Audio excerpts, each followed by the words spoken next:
Hello, ladies and gentlemen. This is Focus on Liberia. My name is Dennis John, and we are broadcasting from Atlanta, Georgia.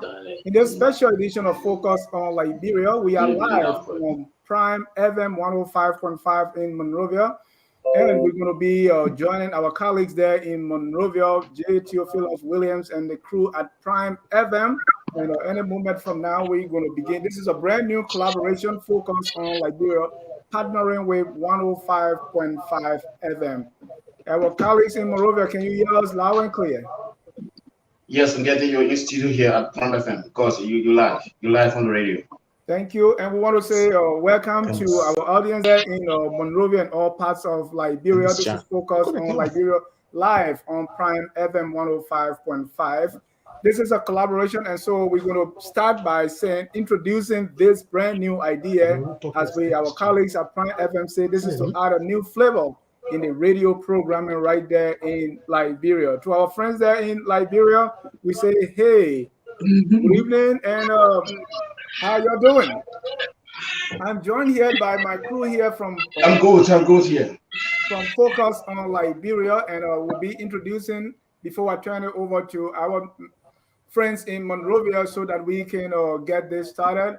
I have Mr. Larry Kennedy. He's part of Focus on Liberia FOL Marketplace. Larry, welcome to Focus on Liberia. Thank you, Dennis. Glad to be here with my fellow panelists, and I want to say hi and hello to all my friends and family in Liberia and here in the U.S. as well. I also have Mr. Jerome Gateman. He's an unapologetic citizen and also host of Focus on Liberia On Point. Jerome, welcome to Focus on Liberia. Thank you very much, and I want to congratulate you for this new platform and the collaboration with our partners in Liberia. This is great, and I look forward to being here. We're also joined by FOL Public Policy Analyst.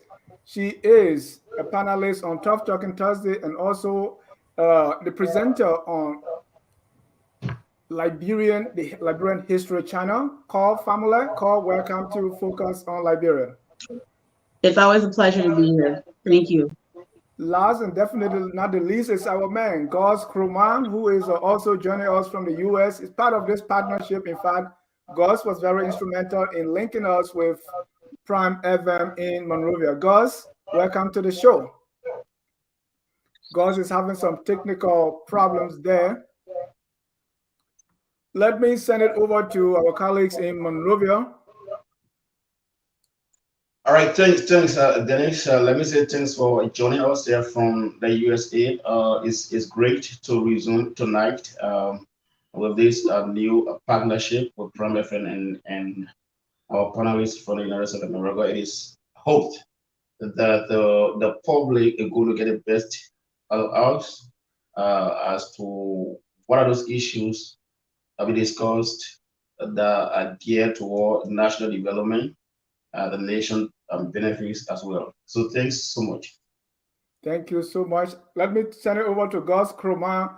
And Gus, just to say a few words, and let's talk about, first, let's start with the partnership that we have, what we hope to accomplish. And we are so excited to be part of this new collaboration. Gus, it's all yours. Yes, hopefully my reception is good. This is Gus Kwama. I'm glad to be working with my brother, Kevin Demi. I've been working with him since 2010 with Larry and then when we were at Radio LIB. So it was nice that just through discussions, I said, well, what's a good program out here that we all listen to, that we can have relay to Liberia so our citizens can have the opportunity to listen to experts, opinion, makers, and on and on. So, but just give our people the opportunity to listen to different sides of it. It's not just a CDC, opposition, but it's a Liberian show where our differences can be heard and we still live as one. So, thank you. I will just be on for a short time and then I'll listen on the other end. As you can see, I'm just on my way back home from work. Thank you. Larry, any words for our friends in Liberia as we join them for the first time, and also what do you make of this partnership? No, so this is great, right? So this is an opportunity where the folks back home connecting with the folks here in the States, we all can be able to learn from one another. Learning is a never-ending story. And the fact that we have some very, very solid panelists, including Carl and my man Jerome, this is going to be a wonderful experience. And thanks so much to Kelvin for the work that you guys are doing. Thanks to Gus. There's a lot more that we can do together. And hopefully this is just the birth of a good partnership.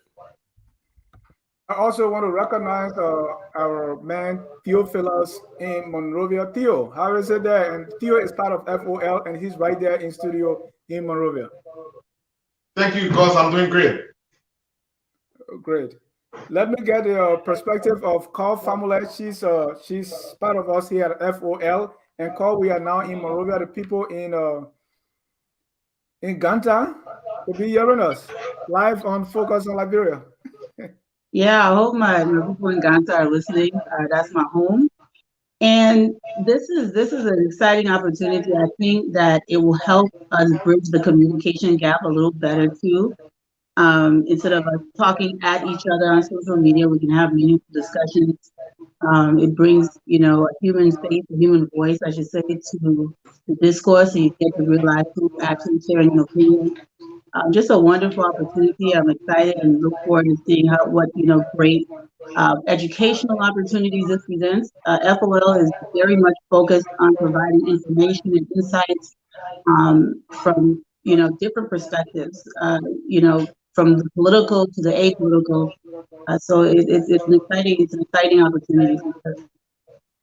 And Focus on Liberia, as you stated correctly, was started to be able to be that alternative platform where all the issues are discussed.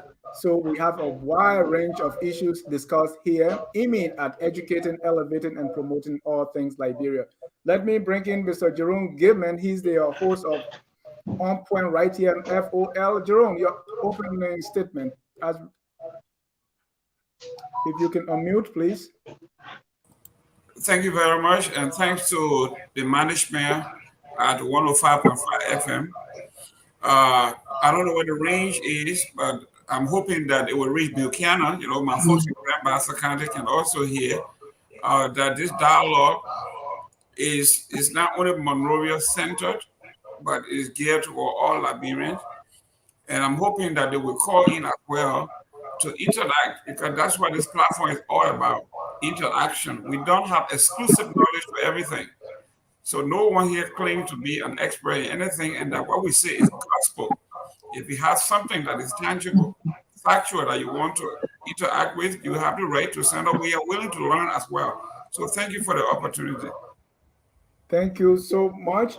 Again, we are excited to be here. So that's the opening. We also have the opportunity to open the phone lines and read comments and hear from folks in Liberia. Unfortunately, I don't think, and Kevin can tell me if I'm wrong, I don't think this broadcast is going to reach to my village all the way beyond God's back in Sino County. I don't think so. All right, but gradually we are getting there. Tonight, as we begin the discussion, or just to give you a flavor of what we do here, we're going to be discussing a very important topic. And quite recently, it was reported in the paper that the President of the Republic of Liberia, George Weah, His Excellency, stated that the pro-POL agenda is on course.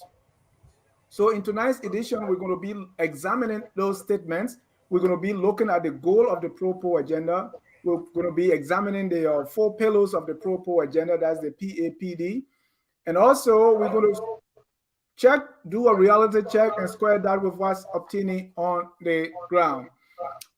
Again, welcome to Focus on Liberia. If you have not done so already, please share the show, invite a friend, and let's get started. So the big question we're going to be answering tonight is, according to President Weah, the pro-POL agenda remain on course. Is that a true statement?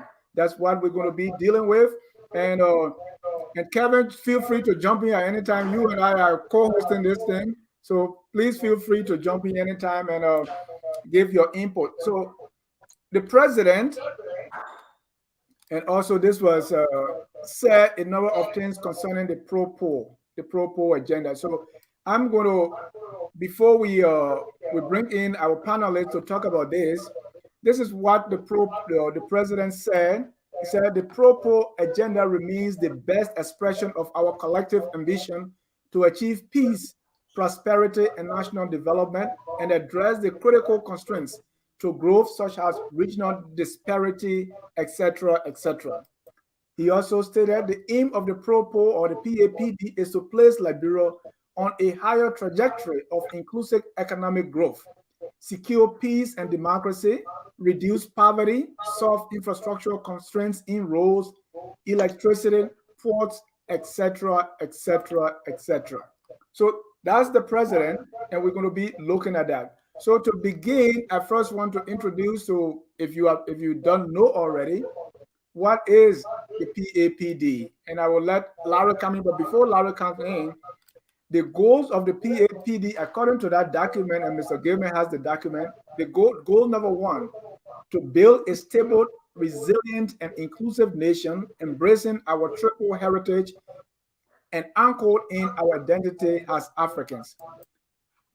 B, to lift an additional 1 million Liberians out of absolute poverty over the next 6 years and reduce absolute poverty by 23% across 5 of the 6 regions through sustained and inclusive growth driven by a scaled-up investment in agriculture, infrastructure, and in human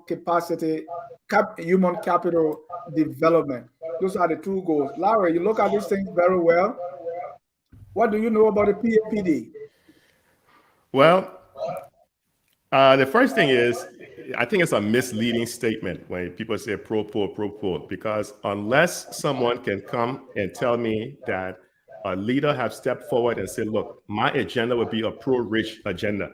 You've never heard of anyone saying that because it just doesn't make any sense. So pro-poor is expected. You're expected to not only take the resources within an economy and help the majority of the poor people. But I want you to think about this. The concept of pro-poor being around since the late 60s, early 70s.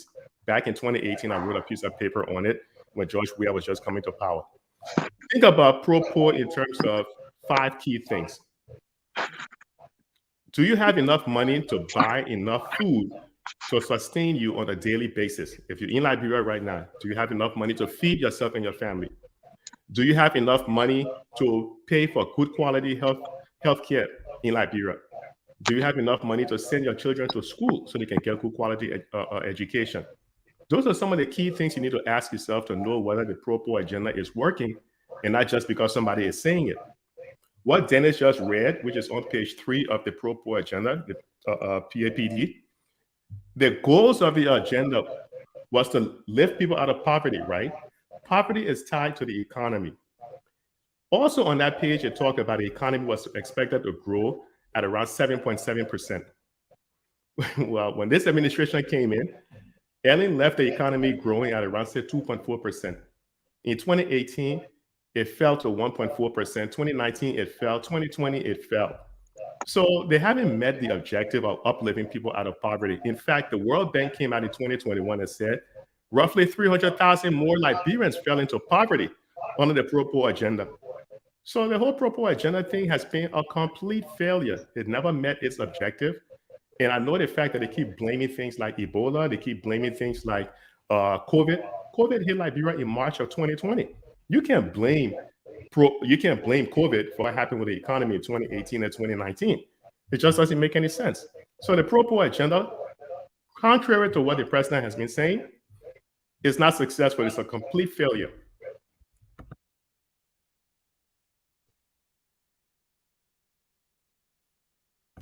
Thank you, Larry. I know we're going to delve into that. Kevin, if you were saying something?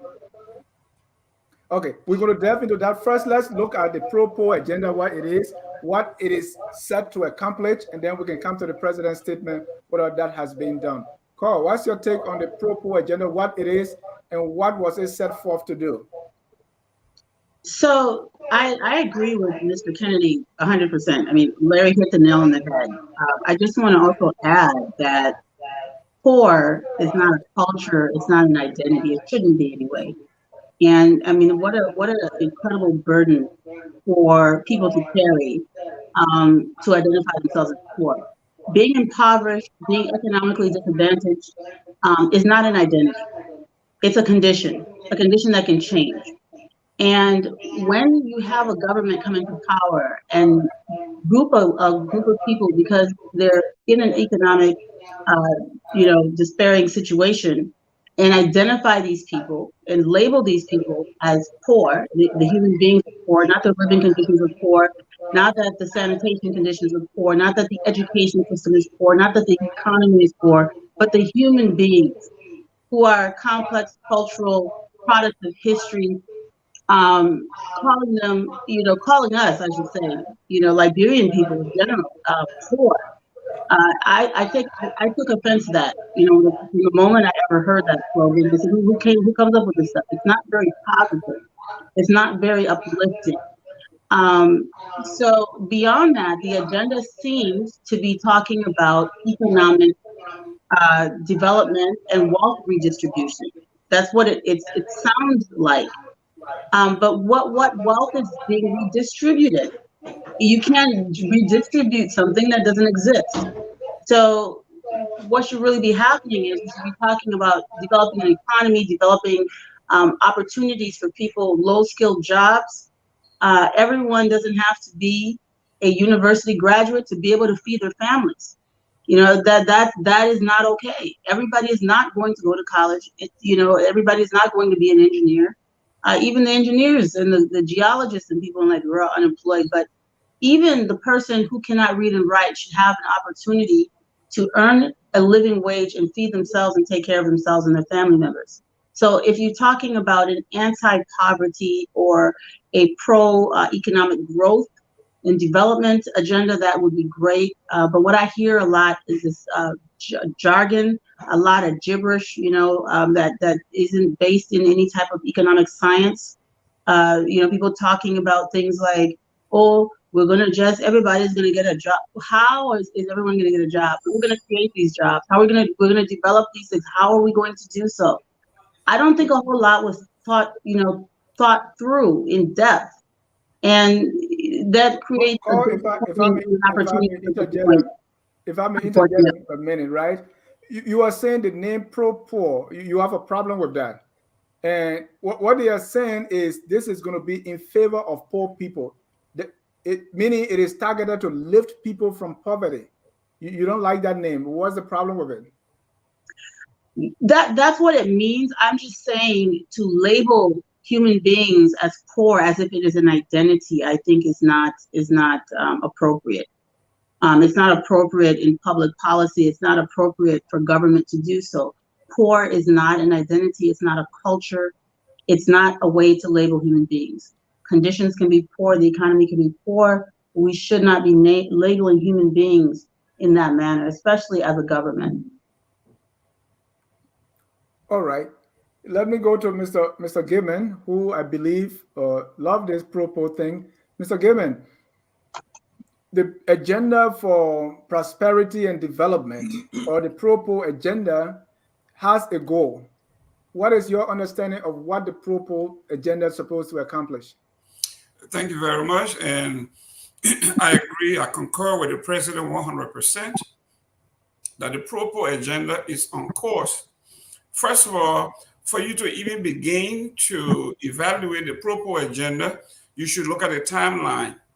When you look at the timeline, it says corresponding sustainable development goals up to 2030. That is, this thing is spread over the two administrations. We're talking about the 2 terms of the president from the time we are elected to 2030. So what we are saying here is, if you look at from where we were to where we are, and you are trying now to grade a program that is expanded over 12 years in 3 years, then you are not doing this particular pro-poor agenda justice. But let's go back to what it says here. The goal of the pro-poor agenda, okay, is to reduce developmental inequality so that people can prosper. That's goal number 1. How do you begin that? One of the areas we have identified and the international community agreed with us was poverty in the rural area. Everything is concentrated in the cities in Monrovia. anything outside Monrovia is not considered Liberia, actually. So President Weah has begun to do affordable housing around the country. That is the beginning. We went to Grand Gita, we went to Nima, we went to Mr. Gamer, we're going to come to the details. Yes. So yeah, my question to you is, what is the Propo agenda supposed to accomplish? The Propo, if something that you can explain to your cousin right there in Basel to say this is what the Propo agenda is supposed to do. What is it? The Propo agenda supposed to basically redistribute the wealth of the nation to uplift the least among us to a living and acceptable living condition. That's what it was supposed to do, and that's what it is doing. Thank you. Let me go to Kevin and our crew there in Monrovia as to how this whole concept of Propo. I know they say Liberian men, when they are, even when they are suffering, they can make light of things. The whole concept of Propo, how is it being received in Monrovia or in all parts of Liberia? What are people taking it to be? Thank you, Jab. This is Prince. This is not Kevin. This is Prince. Sorry, Prince. Yeah. Thanks a lot. I love the way you guys trying to digest the Propo agenda. So now when we're talking, it appears that we in Liberia we see the day-to-day activities, but in a nutshell, I do not think, in my honest opinion, I do not think the Propo agenda is living up to its expectation or what the pillars are designed for. For typical example, we talk about, the agenda that was meant, to alleviate poverty, to take citizens from one stage to another. For the past 4 years now, since the agenda was launched, the realities are not what we expected or what we opt for. For example, the issue of the healthcare sector they talk about in the Propo agenda. You travel from here to other parts of Liberia. I've traveled merely in Ebong and Nimba. Most of the health facilities there are other drugs.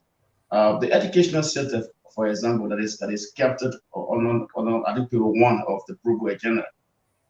And so for the president, the president made this statement, the Gonta, and he's the president of Liberia. But I as a Liberian journalist, I do not think we are living according to what we expected from the Propo agenda that was launched by this administration, and I do not even think whether one of its pillars will be achieved before the first 6 years of this government can elapse. I don't know whether there will be another 6 years, but for this 10 to elapse, I'm not too sure that one of its pillars can be achieved.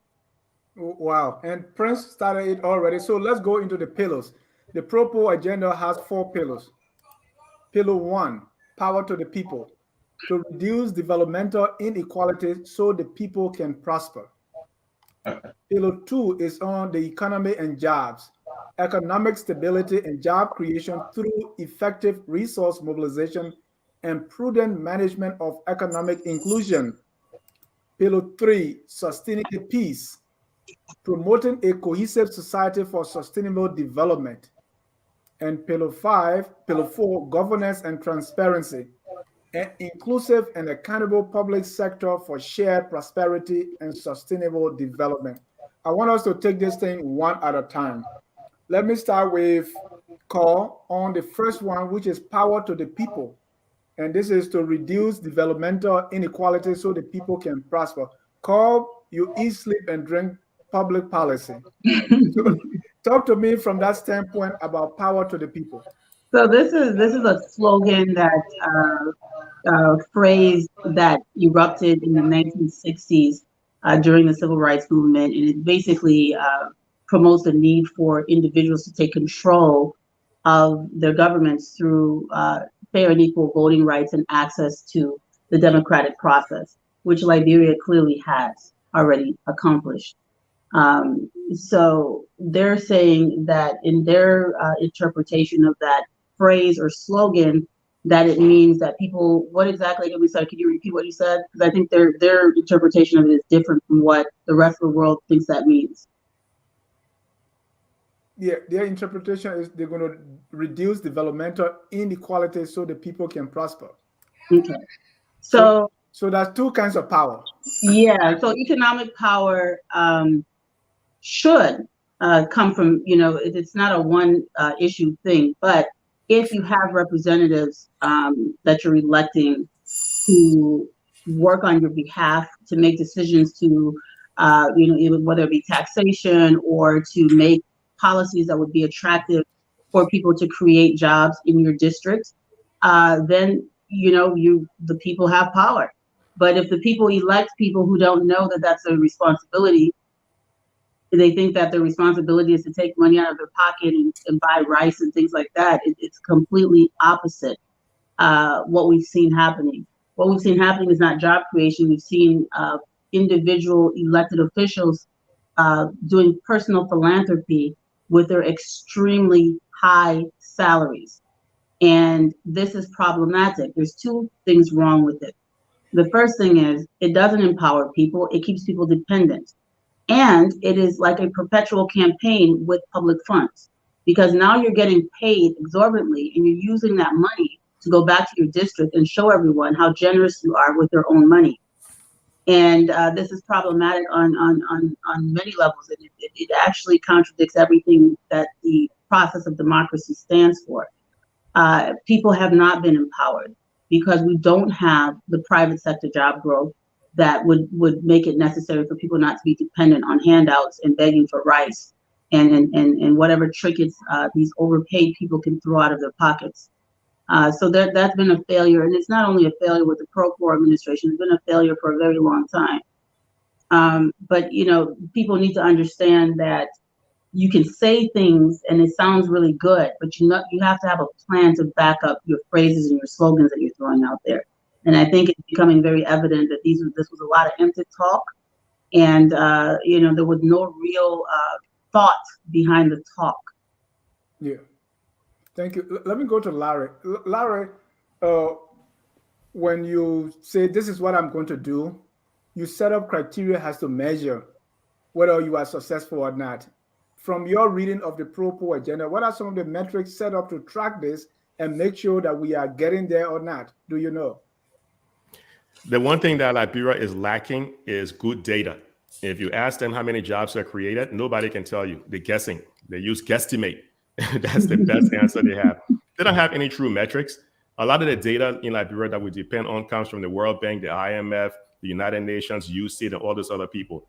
But that first pillar of the Pro-Poor agenda in terms of the whole infrastructure, people need to ask themselves, if a government official gets sick in Liberia, is the healthcare system, is the healthcare infrastructure strong enough so that they can use that healthcare, or do they leave the country to get medical attention overseas? How many poor people in Liberia can do that? So there's that inequality right there. The education system. How many government officials' children are using the education system in Liberia? In 2013, Madam Shalif said the education system was a mess. Has it improved since then? No. Look at what the United Nations and the UCID put out there. You have a lot of people in the country that still cannot read one complete sentence. So the education infrastructure, it's not there. When you look at one of the criteria, and we're going to talk about pillar number 2, which is, I think, one of the most important pillars, but sticking on the first one, the healthcare infrastructure is not there. The education infrastructure is not there. The rule of law is not there. Personal safety, look at what's been going on in the country in terms of the young people that are getting killed. Personal safety is also not in the country.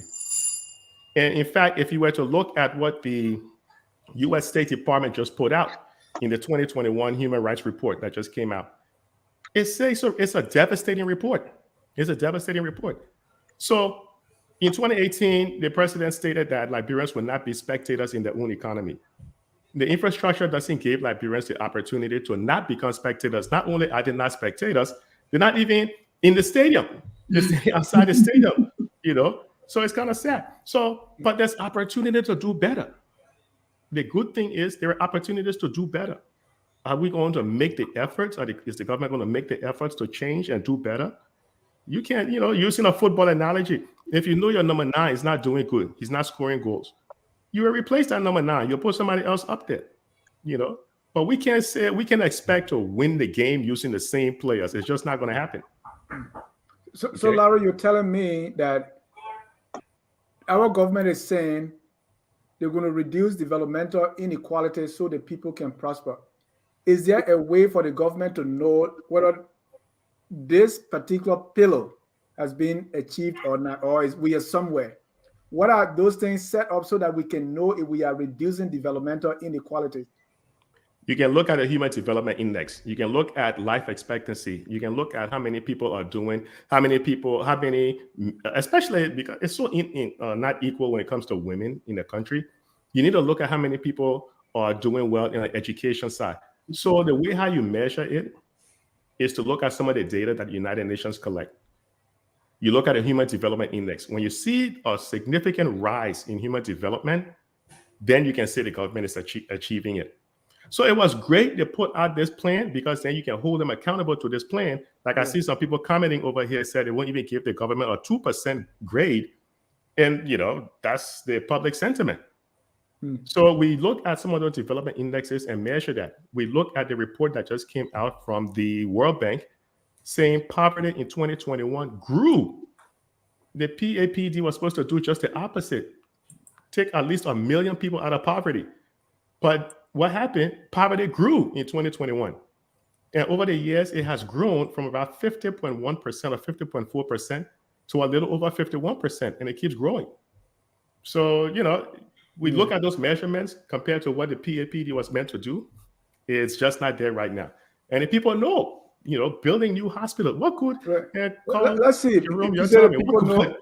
Huh? You say that people know you're saying Jerome Gamer is one of those. Jerome, the president Jerome just Gamer is came in up and denial. said the PAPD is on course. Let's using pillar 1. How do you think the president managed to know this? Well, how was that arrived at to say we are doing well with this particular pillar? It's very, very, very simple because those of us who are from the outside looking knows. When Larry talk about human, the index, they're talking about indexes don't just rise from month to month. These things take years to build. This is why when they were putting this document together, they carefully sat down and gave it a range. And let me, before I go to that, let me address my brother here, Mr. Moroba in Monrovia. I think the president made a very poignant point when he spoke to the media.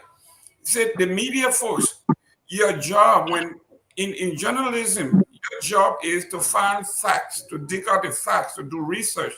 From what Mr. Moroba said, can tell you that he has not done his homework, but I will deal with that later.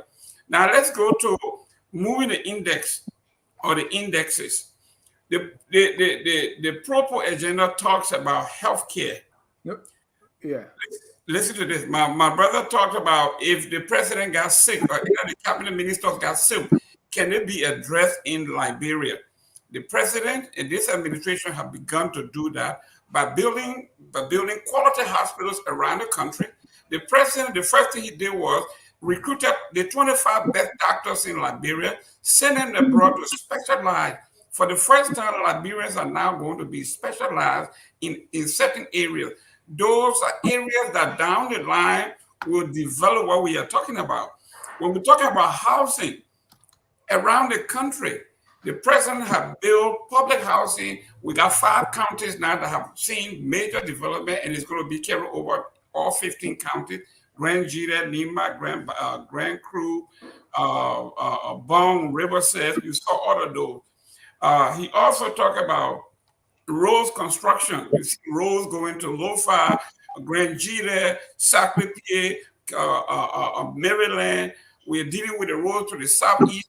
So these are major developments that may not pay dividend now, but by the time this administration ends, you can come back now and do the evaluation. So when we are talking about my county, Grand Bassa County, let's talk about economic development. There's a major plywood development, plywood company that has moved to Grand Bassa County that is being built. It's about to hire 500 employees. cement companies have gone to Grand Bassa County, should be unveiling in September. They will be hiring 400 employees. These are the parameters at which we are going to say a year or two from now, have we done anything? You talk about moving the index, that's how you move the index.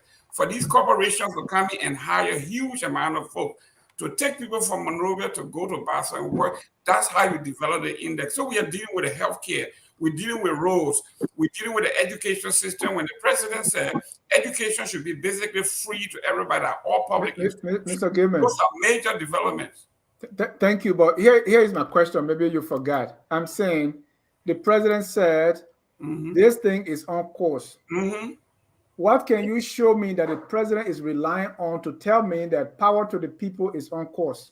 But listen, the president in the PAPD laid out numbers. If you look at the key national target for 2030, 2023, it will tell you that the human index he's talking about, our goal is for it to rise from 0.427 to 0.53 by the time, so we'll be moving by 96 points. So in other words, since we are moving from, let's say, 2 to 4, so by this time now we are at 3. Is that what you are telling me? Well, we are on course. That's what the president said. And you don't have any number? Yes, we are. I would say we're going from 3 to 6. I would say by now, our indicator is saying that when the World Bank come out and does this, we are going to be midway from 6. From where we are, from 4, we want to go to that would be, I would say we have moved the index up 2 percentage points.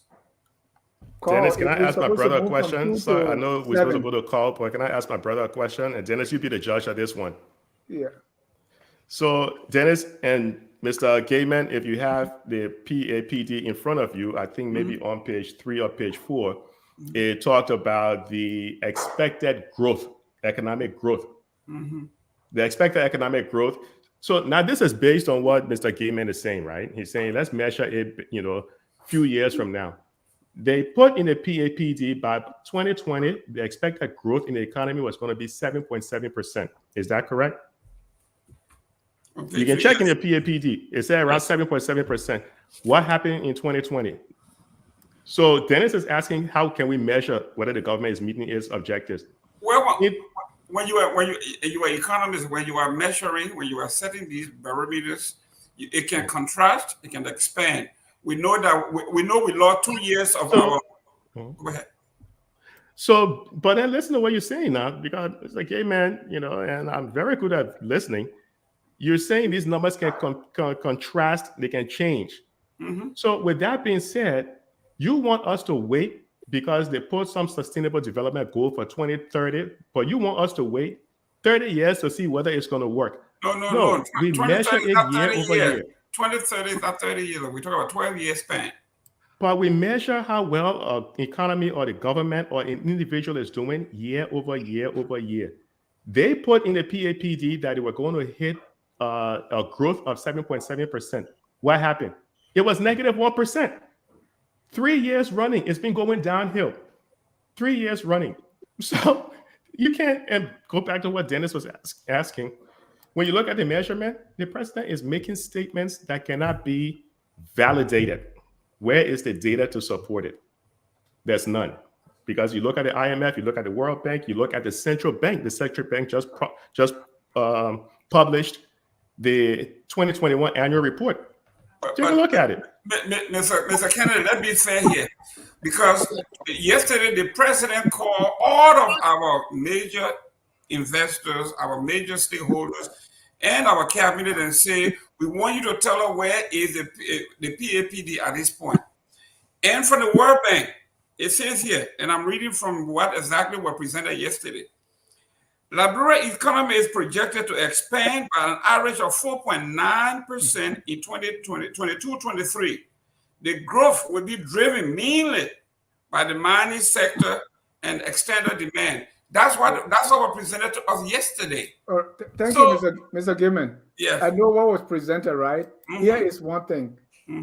What Larry quoted on page 3, the GDP growth rate is expected to reach 7.7% by 2020. That's 2 years ago. Yes. And will average 7% over the PAPD period. Are we there yet? No. All right. I mean, this is factual. We are not there. We're not even close. The economy contracted. The economy contracted within the 2 years of COVID, and now we are on our recovery stage. COVID happened in March of 2020, 2018, 2019. What happened? Excuse me. The economy has now rebounded, and it says the fiscal year, the next fiscal year is going to grow 4.9%. That's a quantum leap from the negative that we had. So what are you going to say about that as an economist? We're going from negative to 4.9. That's a quantum leap. There is no way Liberia is going to achieve a 4.9% economic growth. There you go. You like numbers? I'm giving you a number from the World Bank, and you say no. No, because the World Bank have been consistently wrong. Because at the end of the financial crisis that ended in 2013, they put out a statistic in terms of how the economy was going to grow. You just quoted the World Bank when it was Wait, hold on. Listen to this now. So the financial crisis hit like around August of 2008, right? By the end of the financial crisis in 2011, all these predictions about how well the Liberian economy was going never materialized. Why? Because by December of 2018, we got hit with Ebola. When we got hit with Ebola, foreign direct investments to Liberia shrank. Everybody fled the country. It was only around 2016 that the Liberian economy grew by 2.47%. By 2017, we were expected to have an additional growth. By 2018, the new government came in. The economy tanked. 2019, it tanked. March of 2020, we got hit with the pandemic. What's happening right now? There's a global threat of recession because of what's going on in Ukraine. Ukraine puts out about 30% of the total production of wheat. Ukraine and Russia combined puts out a ton of fertilizer. It's going to be a global impact. So don't believe what the World Bank is saying. Why? Because they never predicted the war that was going to happen over in Eastern Europe. Don't buy that stuff. Listen. Hold on, let us not do a dialogue here. Let's go to my panelist, Paul. Let me read this to you. The president also said that we're using the Sustainable Development Goals, right? So let me give you the two things that the president talked about. And then maybe you can tell me. He said, according to the administration, the plan is aligned with the African Union Agenda 2063 and the Global Sustainable Development Goals, as well as the vision for ECOWAS. So he said this thing we are doing is tied up with the SDG, the Global Sustainable Goals. And what are they? Number 1, no poverty. Number 2, zero hunger. Goal 3, good health and well-being. Goal 4, quality education. 5, gender equality. 8, decent work and economic growth. 10, reduce, poverty or something. Cool. Let's draw the link between the PAPD and the SDG. What do you see? Oh, wow. So I see, like I said earlier, I see a lot of posturing and pretense. And there are basic measures for any type of economic growth and development. I mean, we need to see a rise in labor participation. I don't think that has happened. We haven't seen any rise in labor participation. You're talking about a factory opening or Semenco opening a factory in Buchanan. Semenco adding 400 jobs in Buchanan. How many jobs have been lost since 2018 in comparison to the 400 jobs that are going to Buchanan? And I think it might have been a Freudian slip when Mr. Gaiman said that people, from Monrovia were going to go to Buchanan to work. We have people in Buchanan that need jobs. So nobody needs to leave Monrovia to go to Buchanan to work. I mean, they can, it's a free country, but we should be focused on decentralizing jobs for the people who are residing outside of the city to be able to remain there and earn a good living. Discovering new resources, new avenues to be productive and make money, new ways. I don't see that that's happened. We haven't seen any real innovation, economic innovation in the country. We haven't, blatant opportunities such as tourism and other things that are kind of low-hanging fruit for us. We failed miserably, not respecting our historic sites as we should. We did a little bit of dress up, the J.J. Roberts Memorial. We got a cemetery with some of the greatest African minds from the 19th century, born in various parts of the world, laid to rest in a cemetery that is not protected, that has been completely desecrated. I mean, descendants of these people, relatives, and people who admire literature and speeches that were written by these people who have studied the people who are buried in the cemetery that has turned into a ground for drug use and abuse, would love to go back and see where some of these heroes are buried. That's been ignored. I mean, these are just low-hanging fruit opportunities.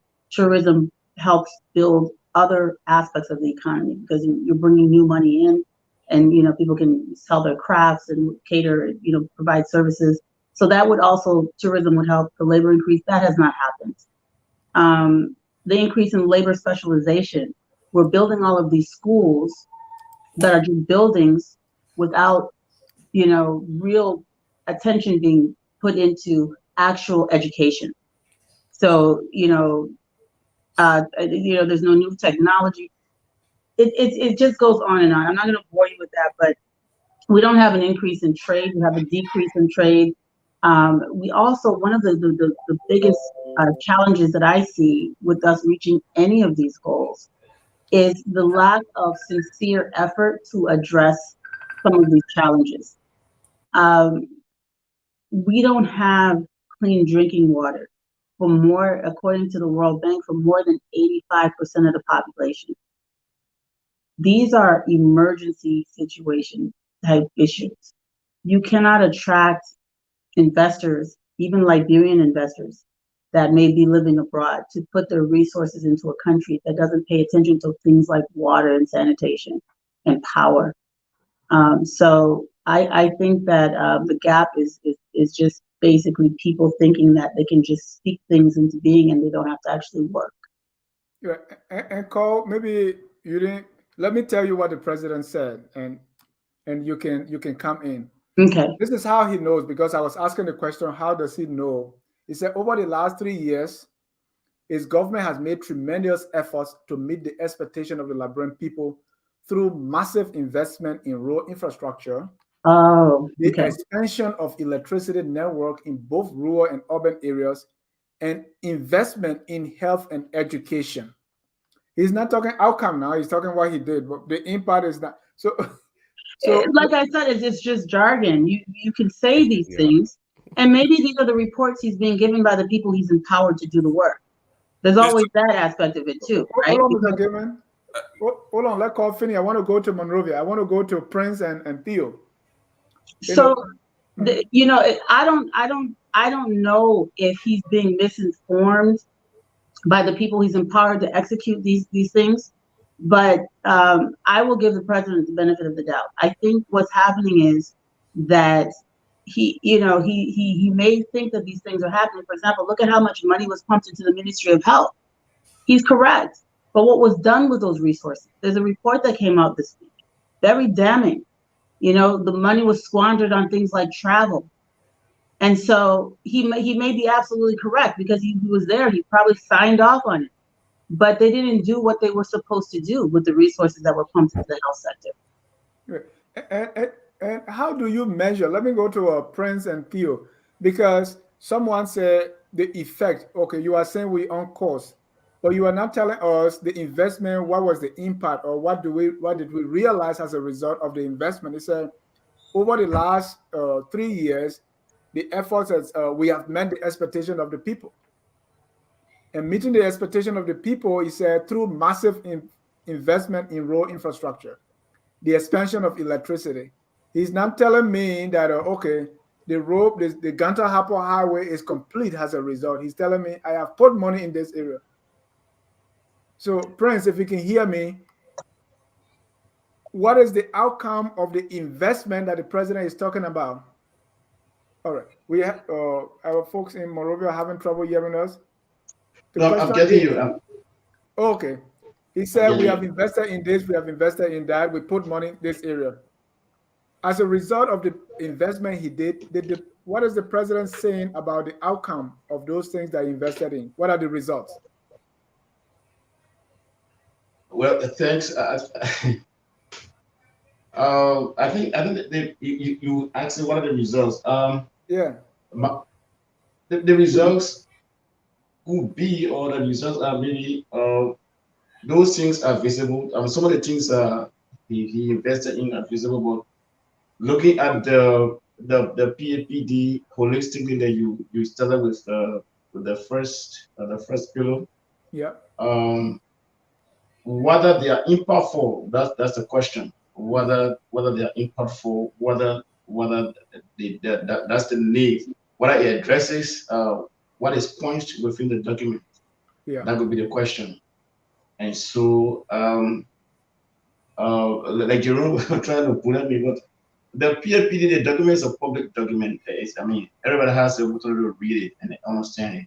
And then if the implementation of it, or the results that should come from it when they be implemented, when they are not realistic, of course you're not going to make a magic to interpret that to anybody. And so my own thing would be whether the result of those development, or where money have been put in by government, whether they address the what the document Yeah. talks about, or what is point of the document. That would be the question. Yeah. An example can be, let's say, healthcare. You could say Healthcare, we for give example. $1 Yeah. million to We, JFK, but yeah. is it doing what it's supposed to do? That's the question. Or I would also say we build maybe I mean hospital in Grand Chita County. Right. What is the impact? What is the result? And, and so I think one could say you guys are in the six, and maybe you understand and follow the way here.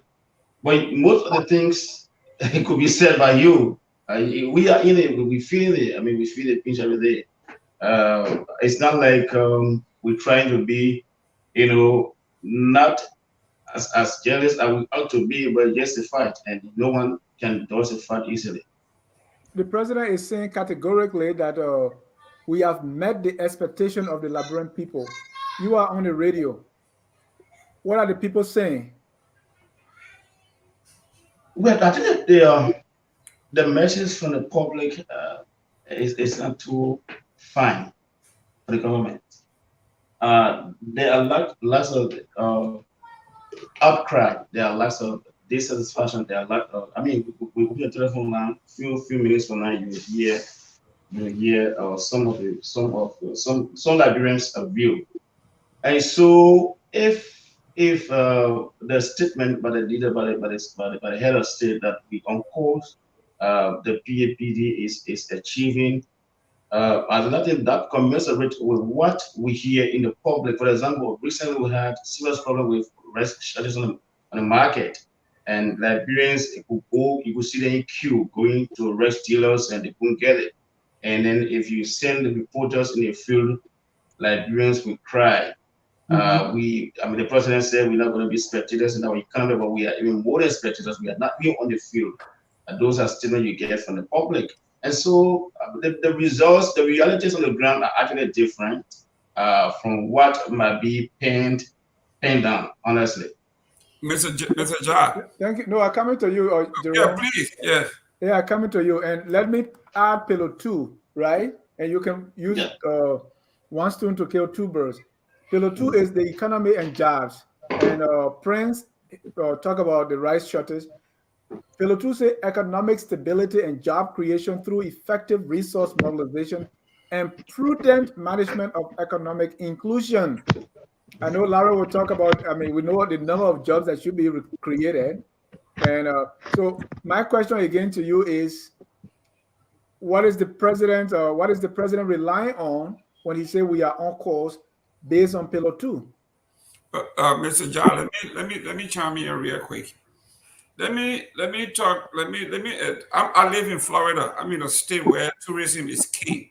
We get about 7 to 9 million people every year coming here for tourism. And when I serve as executive vice president for the Chamber of Commerce, we go into the core of this.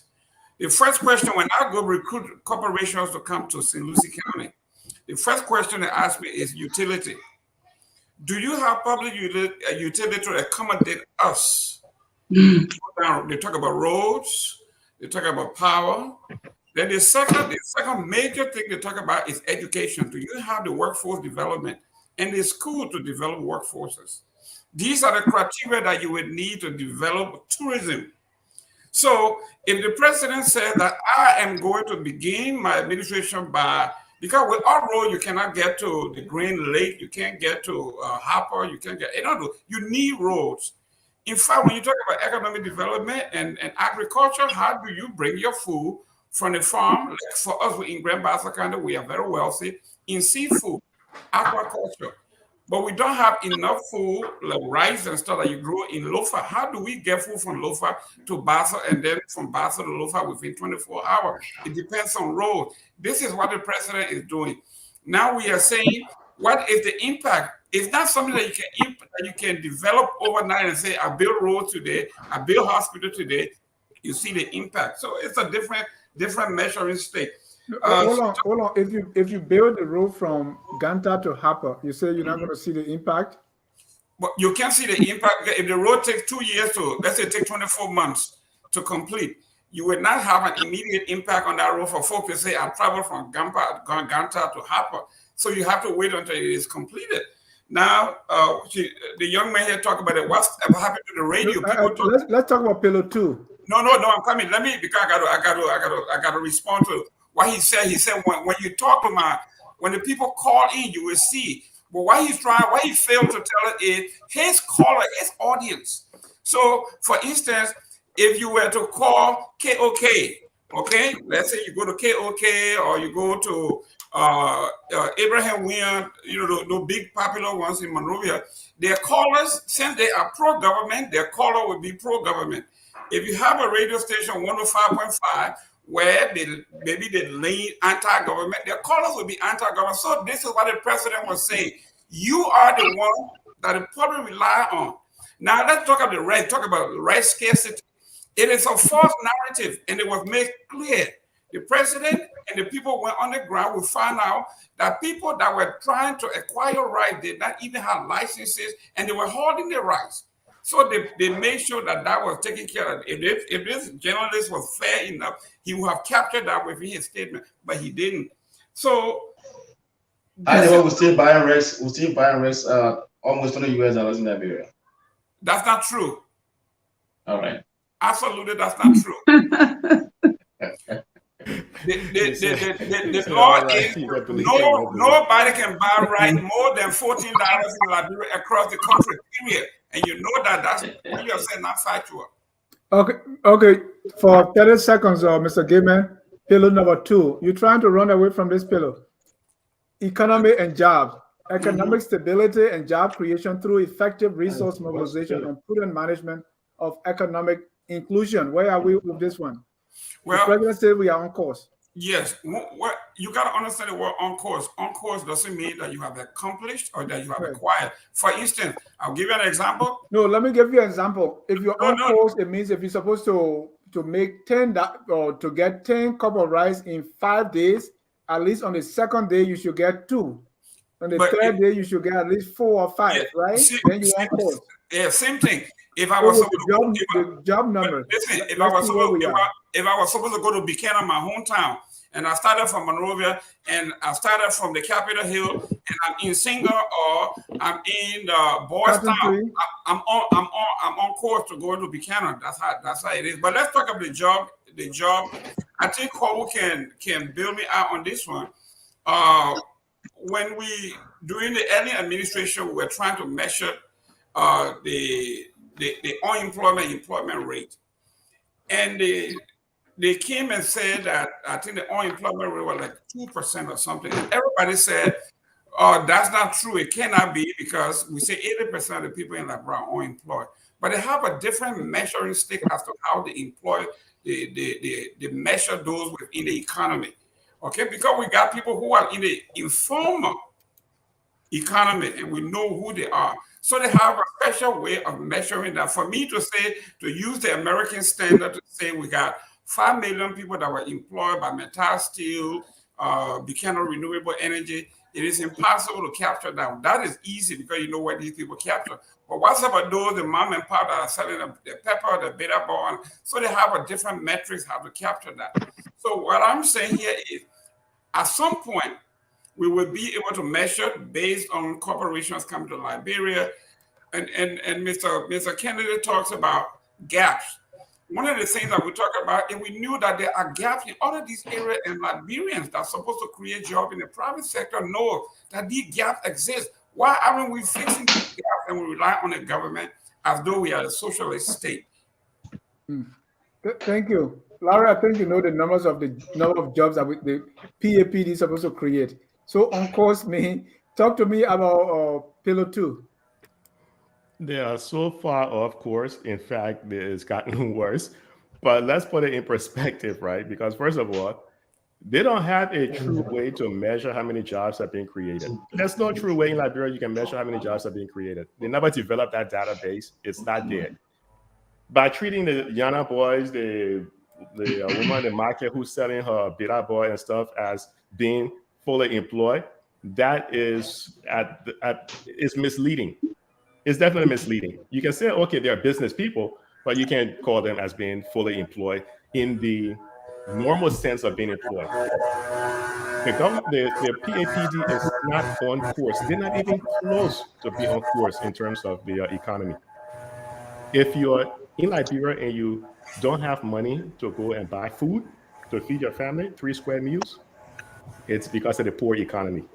If you don't have enough money to pay for good health care, to pay for medication, it's because of the poor economy. There's a relationship between the economy and poverty. You will tend to realize that a lot of people in very poor countries, people that are in abject poverty, is because those countries also have very poor economy. They either have very high inflation or the economy just hasn't grown. So again, it goes back. Who is misleading the president and telling him these things? Who is misleading? Because when you read some of the reports that they make, I don't know if it'll be a slip up, because in some of the reports they'll say, okay, the economy wasn't doing too well. But then the president come out in another report and he said, oh, we are doing great. They're misleading him. Exactly. They're misleading him. They need to be honest. But You can't say Laura, on course. Yeah, go Laura, ahead. before you continue, the numbers are there, right? For instance, it said by 2023, 517 kilometers of road connecting all county capitals, right? This is something that you can see. So at the end of 2023, are we not able to tell how many kilometers of road? So why? I mean, someone is misleading the president. I mean, these are things that are as clear as day that you can measure easily, right? So we're supposed to create 1 million jobs at this time. So by this time, if you get 10 jobs, I mean, why would the president give misleading statement, about these things? Is it because somebody telling him, not giving him the true statement, or he just don't care? So here's the thing that everybody needs to ask themselves. Here's the thing to ask yourself. Just because roads are being built doesn't necessarily mean that it's leading to job creation. You can build a bunch of little feeder roads, little side roads all over the place. Doesn't necessarily mean it's going to lead to job creation and economic growth. No, some of those things are just feel-good projects. Building roads by itself doesn't necessarily lead to economic development. Building roads in an area that the people is also empowered, where they have jobs, where they can invest in a farm, they can move their stuff from the farm to the market, and the people in the market can buy it. That leads to job creation, and that leads to economic development. Then, just because they're having roads being built, why is it that they're having roads being built, but the economy was still falling 3 years in a row? If all we had to do was just to build roads and say, okay, this is economic development, why is it that according to their data, don't hold Larry responsible. Go look on the central bank's website. It's there. Look at the central bank's website. Why is it that they're building roads, but 3 years running, the economy fell? The roads just didn't lead to economic development.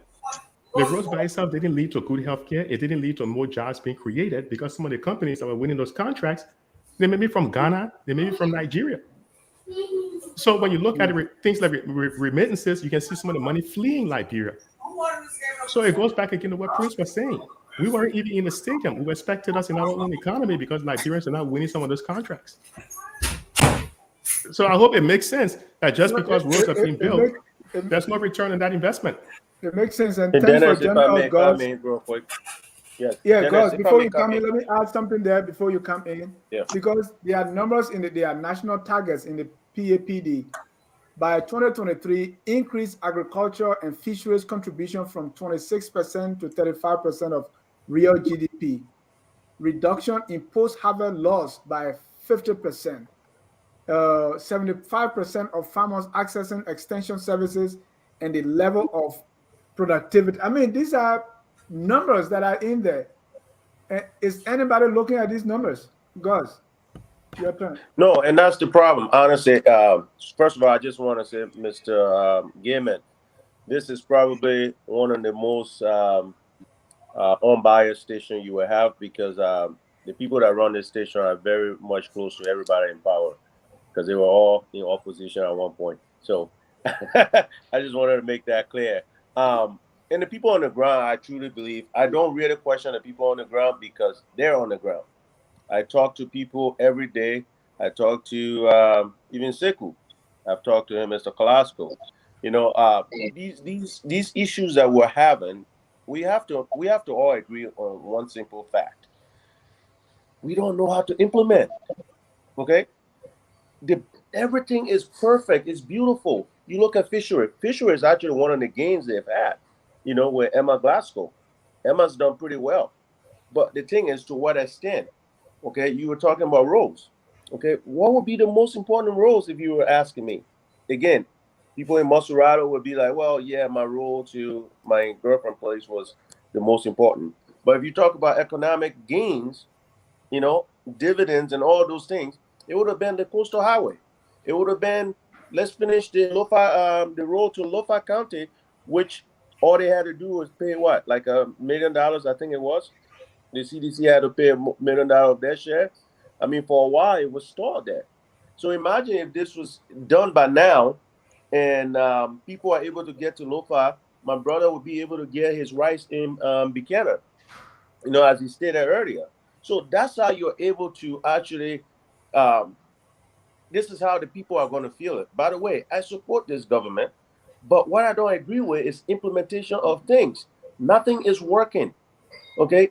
Like I said again, these young men out here, most of them were all in this opposition thing for 12 years, and all these issues that we complain about still exist. You know, I don't want to bring the other stuff with the cleaning situation, okay? But we just talking about the PAPD. The document is great if we made it a priority. Let's look at the budget that was passed this year. What was the priority in that budget? Okay, to attain some of these measures that they have out there. You know, so for me, that's where I think the citizens and the people that really support this government, that's where they themselves are disenchanted. You know, except if you don't go to Liberia every 2 years or every year like some of us do, or the guys on the ground. You know, the issues are there. So thank you. Thank you. And our friends in Monrovia would announce the number. If you are in the diaspora, the number to call is 605-313-6004. The code is 791-403#. And I will ask Prince to announce the number if you're in Liberia to call to join the conversation. This is Focus on Liberia. We are in collaboration with Prime FM 105.5 in Monrovia. We have Kevin and Theophilus, right? Prince and Theophilus in studio in Prime FM. Here at Focus on Liberia. In studio, I have Mr. Larry Kennedy, Mr. Jerome Gilman, Mr. Gus Colmer, and our public policy analyst, Carl Family. Mr. John, real quick. Yeah, I want Prince to announce the number to call in Monrovia, and you can come in. Okay. As a number, I didn't want to join into Jerome. Then when Gus came in, guess what I wanted to say? He said our Prime FM is, if not one of the best in Liberia, and so we are not opposition radio station like Jerome is claiming. It's just a matter of being objective. That's all. So I just want to make that clear with everybody. And of course, that's why we want civil war. And of course, this is one of the reasons why this program is on this radio. Okay, so if you've been following, this is the program Focus on Liberia in collaboration with Prime FM here in Monrovia. The panelists are from the United States of America. You've been following You can also follow Focus on Liberia on the internet at Facebook. If you in Liberia want to be a part of the program, you can call the number 0770-1051. 0770-1051 is the number here in studio. Liberia, you can call, of course, the number for the states they're going to call it. So that's the call line. If you want to be a part of the program, you can just call 0770-1051. 0770-1051. Tonight we're discussing, we asked a question, is the proper agenda on course as claimed by President Weah when you spoke to the press recently in Monrovia? We got a very first caller on the line. You have to leave. Good evening, your name, where you call from. You have to lower the volume of your radio. Also, just hold the line. Let me ask, Dennis, are you getting the callers? Yes. All right, great. Yeah, go ahead. What's the name? Where are you calling us from?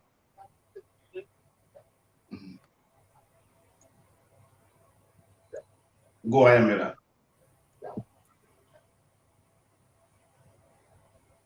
Is the caller? We're not getting it.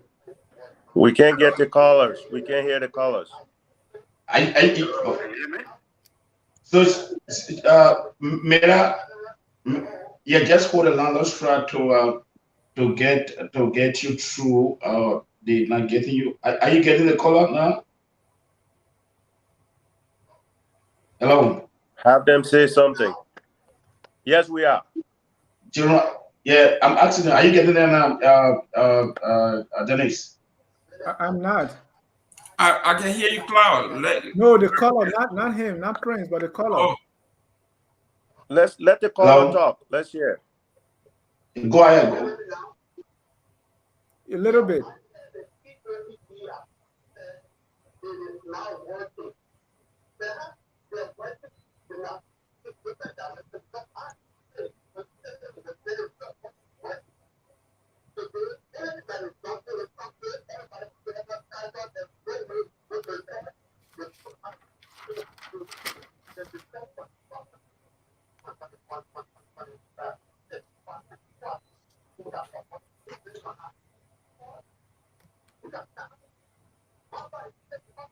That is not clear. That is not clear to us, Prince. You can relay it, but we're not hearing the caller clearly.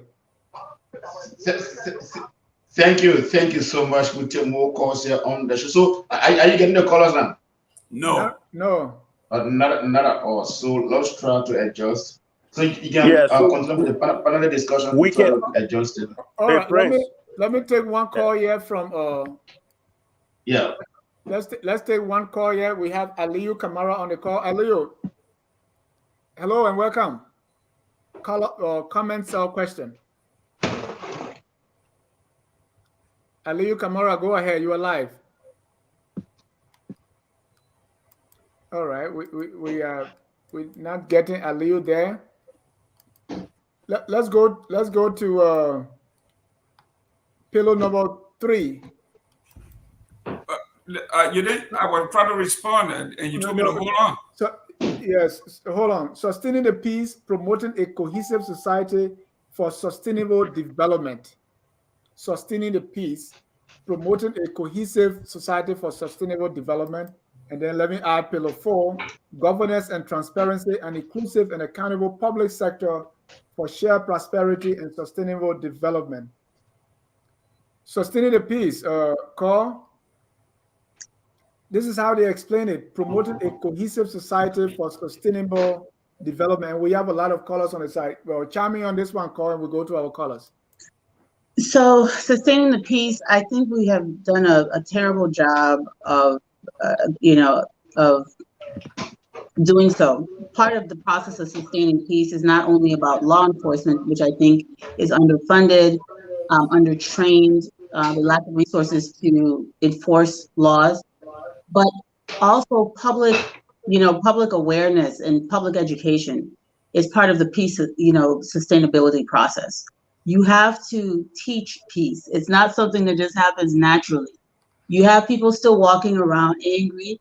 You have people still walking around, talking about tribalism, people still holding grudges, generational grudges or grudges from their childhood. about certain groups. There's public officials perpetuating stereotypes about certain groups of people. There's an air of tribalistic sentiments still in this 21st century in Liberia, and I think that we have all around failed. Educators have failed, leaders have failed, even our churches and mosques have failed in bringing a sense of unity and oneness and cohesion within the population. So that is a big F for me. I think if anything, we've probably backslided a bit. You see a lot of very hateful, envious comments. You see, some of the most disrespectful political campaigning I've ever witnessed in any African country coming right out of Liberia, and disrespectful, degrading. There's a lot of hate and anger. These things need to be addressed. There should be a public commission to address this, through a mass education and sensitization project. I don't see any effort being made towards that. I see, government officials, the Minister of State, getting up and still using language that's very divisive in presentations and speeches when he addresses the public. There's still this us against them mentality. People feel like they were operating under some kind of junta, like there was some revolution instead of a democratic election. So instead of us talking about how the government is there to serve all the citizens, the government has pitted itself against a huge segment of the population and made a kind of us against them scenario. Which is exacerbating the divisiveness and the lack of peace and stability and even safety among citizens. So now there's a lot of rumors going around about, violence, and people are accusing the city mayor of having, a death squad. All of these horrible things, which hopefully are not true, are a product of the kind of environment that has been created, this kind of environment of distrust. And then creating an even greater wedge and almost exacerbating existing rifts that we're trying to heal. Those are being expanded. We have a horrible situation with raping and murder of girls and women in the country. Femicide, it's called, where people are killed because they're females, or targeted for violence because they're women and children. And there aren't a lot of many of these people are not being caught and prosecuted. And lastly, you have the most powerful woman in the country, the vice president, blames the parents of the victims for their victimization instead of blaming the perpetrators. Yeah. And these are the kinds of things, this is the kind of language and the kind of mentality that exacerbates everything but peace. So hopefully they will try to work on changing some of those things. Thank you. And let's bring on our callers. Hold on, Jerome. No, but listen, these people are making all these claims. And you will come. Let me take one call. As we okay, let's go ahead. We got a caller from Eliu Kamara. You're live. Go ahead, sir. Yes, sir. Thank you so much. I like you guys to keep Jerome on here. He reminds me of Kef Hassan from. Oh no. Yes, FOL Kef Hassan.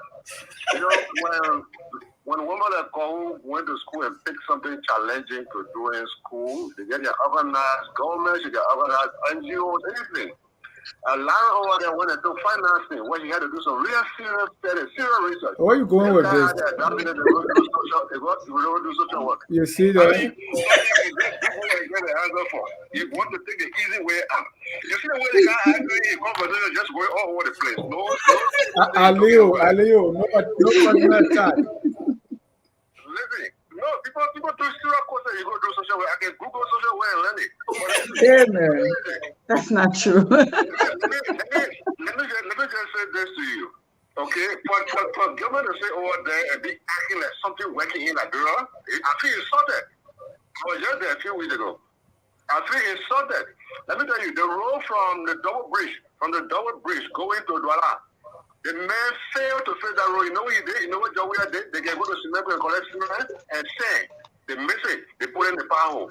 He is not capable of fixing that road.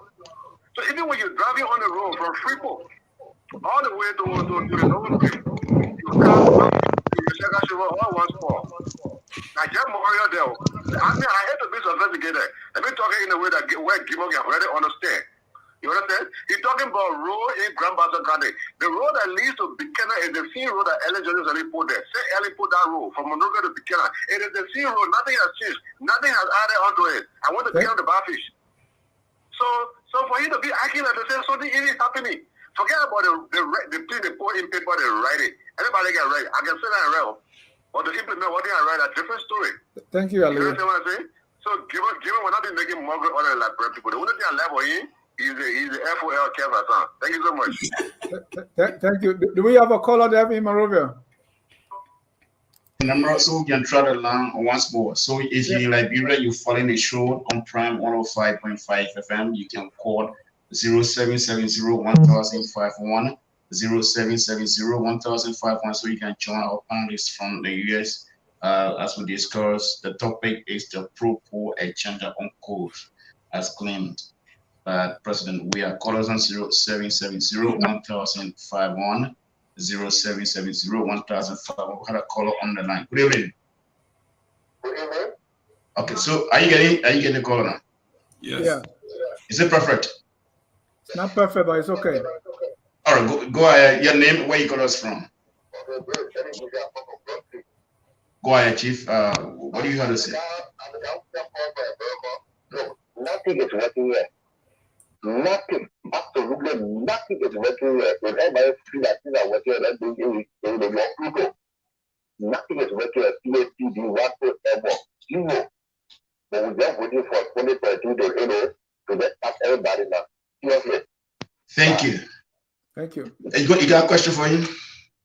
Are you going? So call us on 077. So I mean, it much better than right. Yeah, it's better. Another caller is on the line. Your name, where you call us from? 1 minute. Hello. Hello. What's your name, sir? This is Abu Sharif. I'm calling from Makati. So I always monitor the local and the drug number. I guess for this situation, and there are some for at least 10 God used to call a very new number and a citizen. Go ahead. I know that everyone has thank you because I'm one this number for breaking your message. No, but I'm not there. Something not working. So it's happening yet. The development is going on yet. Not because you not let somebody now then you want to do something that is good. You will not talk yet. No. Something is working here. The few of them, they look at the last time, they are all here with the Liberia road, to welcome them, to visit them, all the one and to go back. You are here, no, they will not harm, nobody that see from them, no job as now. Okay, but then now, the third PPP, what everyone are all depending on that yes, let him come and move job and say what? Yes, man, they're not in what. Thank you so much for making your point. Thanks a lot. We're taking calls. Callers are, on the line, so we just gave you a minute. I think that's call it on 0770-1051, 0770-1051 to form part of the discussion tonight on Prime 105.5 FM. Tonight we looking at the PAPD, whether it's on course as it's supposed to be, as was claimed by the president. So call us on 0770-1051 so we can join Dennis Jab and the crew in the US as we discuss the issue tonight. Yeah, so we can keep talking while callers are coming. So it's been okay now, right? Yeah, it's okay. Let me bring out a caller here. Caller Evis Morris, where are you calling from? Question or comments? Thank you so much, Mr. John. I'm calling from Minnesota. I'm just happy to see you guys in Liberia live. It's a great day today to hear you guys on the radio. But quickly, let me just make my comment real quick. First of all, Mr. Gailey, I just want to tell you your accomplishment. All that what Mr. Kamara said to you, to even get to your accomplishment, and we're all proud of you. But quickly to my statements. When it comes to the government, I think the government is started on the right footing when it comes to roads. But I think the president needs to have more ambitious plan for road connectivity. That coastal highway is something that he really has to push for. We need to see more ambition for this government. So I agree with Mr. Gaiman. The start to economic development is always roads. And I think it's a good start so far, but they got to push further for the economic development. And equivalent to Ms. Call's statement, what she made about the president in terms of reconciling the country, Judge Weah is not the right person to reconcile a country. This is a morally bankrupt person who in his personal life has a lot of moral shortcomings. So I don't think he's the right person to really speak on moral issues to bring our country together. Thank you again for taking my call, Mr. Guy. I appreciate it. Thank you, Evis. Let's bring on Kesali Dubba. You know, at some point I used to confuse Kesali Dubba and Aliu, but I think the two are different people. Kesali, you're alive. Where are you calling from? Thank you very much, Mr. Jai. You are giving me too much of a big title. I couldn't afford to take that title. Thanks for making this correction. Yeah. This is Kesali Dubba. I'm calling you from Texas. Go ahead, Kesali. Yeah, on the issue of the PAPD, I think the government approach on the whole PAPD thing was a very big mistake. Let's take Peter 1, for example. Peter 1, who had led to a success in Peter 2. What do I mean by that? If the government had just approached this road issue holistically, not doing it on a partisan level, if they had invested in this road, seeking for a return on our investment, building the first road we have been to approach the road to Lofa County. If you have built a road to Lofa County produces a lot when it comes to agriculture. Right there, Peter 1 in that cell who are led to you employing people. So Peter 1 in that cell who have assisted Peter 2 in bringing some level of employment to the people. Right? But instead, the government left that whole thing out and started only building roads to where people who are saying muya muya and muya muya, which was a complete mistake on the part of the PAPD. And I think the president will come on and say things just because the people, you know, one of the things I think that is happening to the president is that, Mr. Jha, people are taking advantage of the president. You know, maybe sorry for my word, his limitation. There are people in the government who are educated to a certain extent, who know the issue. But because the thing that the president is limited to a certain level, I mean, they just tell him things that they think will make him satisfied. There's a government who loves praises. So they go out there and just praise him. So idiots are telling him the wrong thing. They know that he's not going to dig behind them because he doesn't know it. And because he doesn't know it, he's going to take whatever they gave him. Take, for example, Ghana's president. When you are pushing the economy, there was no way he could lie because the minister who gave the report, the minister gave him an in-depth report. So when he was speaking on what the minister gave him, he had to speak to the fight because the fight was given to him, and because he knows exactly what the minister said, there was nothing he could say about it. He approached it as a war. Thank you, I think the Kesali. people are giving the president misleading information. Thank you. Thank you so much. And Mr. Gaiman, you can respond now.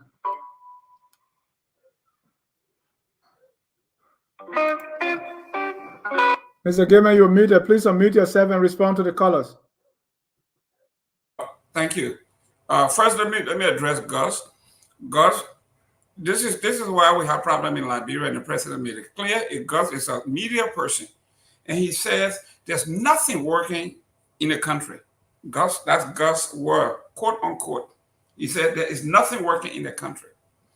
Gus, for you to have said that, it wasn't Gus who said that. Yes, Are Gus. you sure? Gus Are you sure? Kroman, I got it. I got everything written here.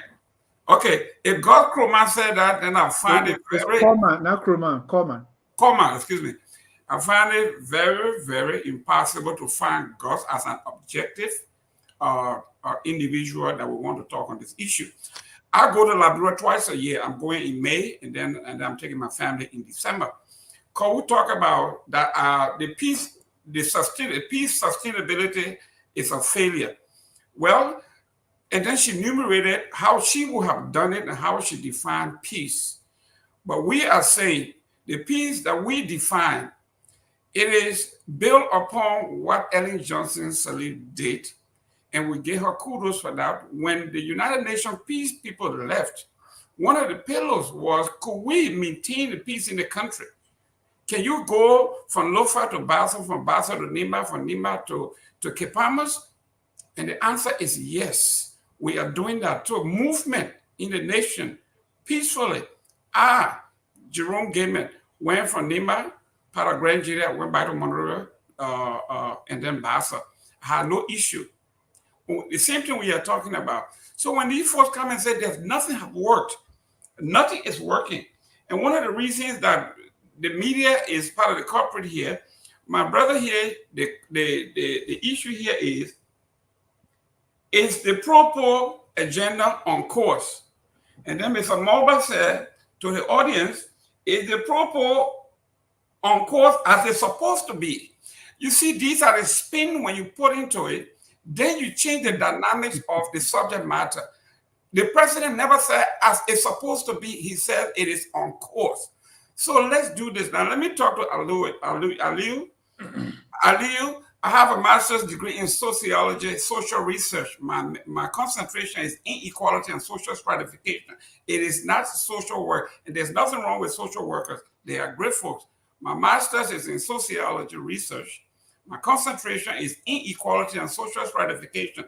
So what you are talking about here is within my purview, okay?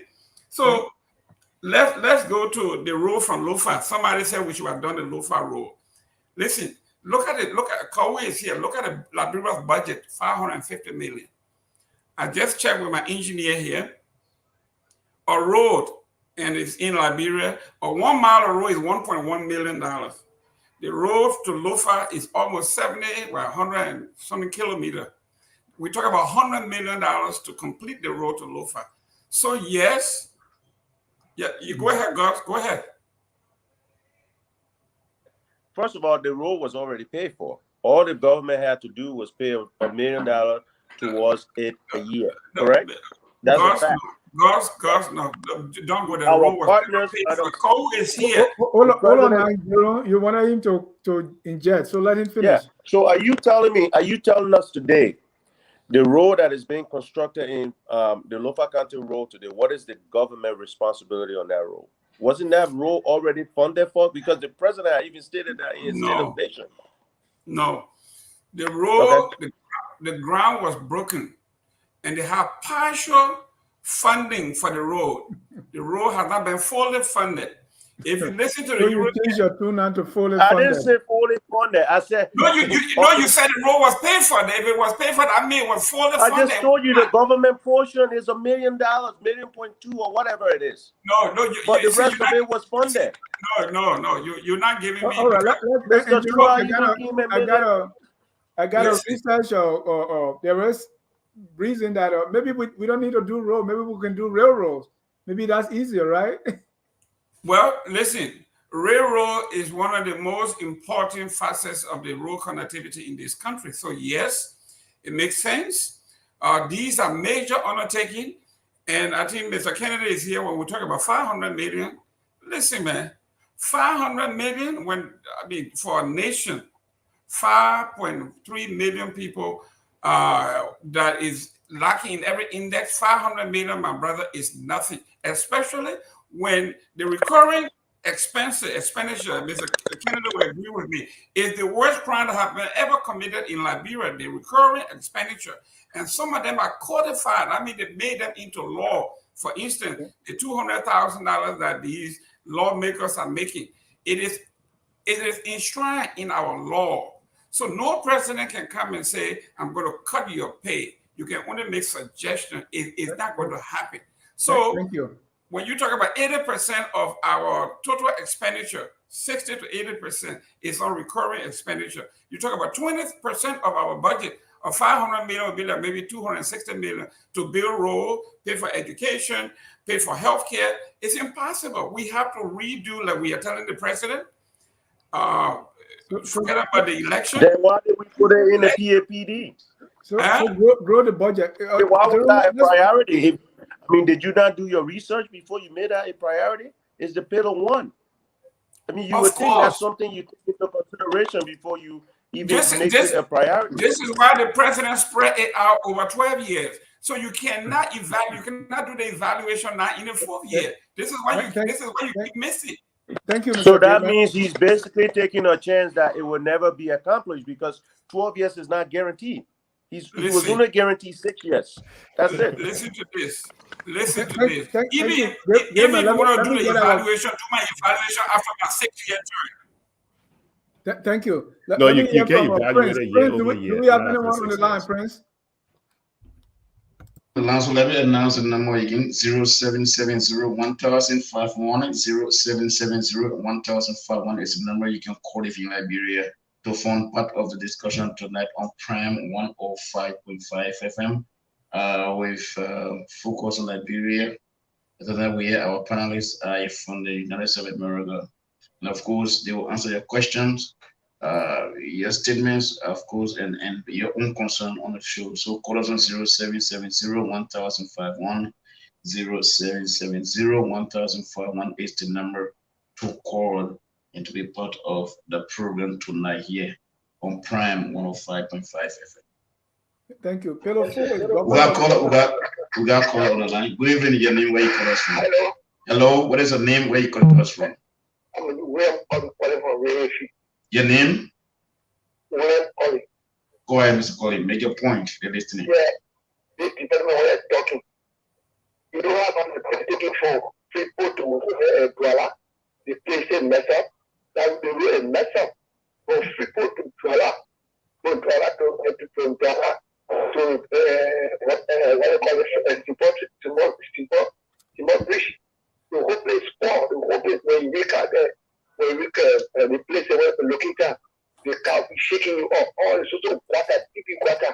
That's been nothing on the road business. The brother one more than 2 or 3 years, the way can face. So I will say the poor, they make it room all over what by the citizen that bill. Go whatever, you know you eat more. Go whatever, people flying all over. And the development there. Why you can't face the point? You couldn't see it, so please just think more than the city. So you disagree with the statement that you don't believe that the pro-poor agenda is on course? What do you mean?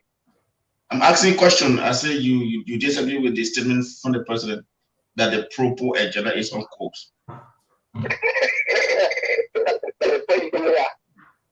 Thank you for making your point. So keep your calls coming to 0770-1051, 0770-1051 is the number to call. Another caller is on the line from Liberia here. Good evening. What is your name? My name is Louis. Louis who? Your full name. This is radio. And? I'm Louis Johnson. I'm calling from Liberia State. Go ahead, Chief. Make your point. The panelists are listening to you. You can pose a question and also you will answer. Okay. My young brother, I listen to all credits to all people in studio, all who are analyzing the group of our young culture. Go ahead. Okay, my point is that looking at the possibility of Liberia having 500 million as a budget, do we have to start calling all those projects that we have the criteria of bringing the kind of companies that will do this first thing? Our budget is 500 million. According to what I know, and our sensor for the last sensor we did is that we have 2.5 million. Or above. Yeah, or above. Thank you very much. But I'm kind of confused, like when we are calling figure of money that we are giving as a country, why is it we should be unless reality in Liberia? So you think so? In a nutshell, are you sure you disagree? With the statement that the pro-poor agenda is on course? What I'm saying is that group productivity, bring civilization, bring development, bring everything what we wish for. The road now needed to follow council.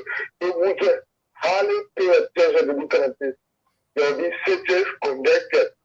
Thank you so much for making your point. We'll take more calls from here. Another caller is on the line. He slipped off the line. So call us on 0770-1051, 0770-1051. Good evening. Good evening. Your name, where you call us from? I'm Mama from the Buja Island local. Why am I?